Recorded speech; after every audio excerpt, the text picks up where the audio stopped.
వెంకటేశ్వర స్వామి రాజగోపుర నిర్మాణానికి భారీగా విరాళాలు. మీరు దర్శించండి.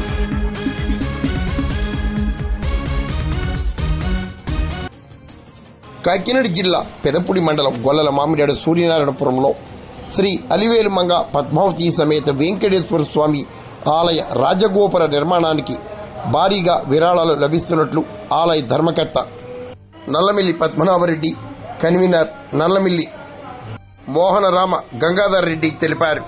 స్వామి సేవల్లో మీరు పాల్గొనండి. గ్రామంలో వేంచేస్తున్నటువంటి శ్రీ అలివేలుమంగ పద్మావతి సమేత వెంకటేశ్వర స్వామి దేవాలయానికి తూర్పున రాజగోపురం నిర్మాణంలో ఉన్నది.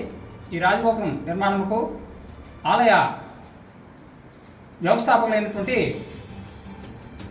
నల్లమిల్లి సూర్యనారాయణ రెడ్డి గారి యొక్క అల్లుడు గారైనటువంటి సత్తి శ్రీనివాసరెడ్డి గారు, వారి ధర్మపత్ని వరలక్ష్మి గారు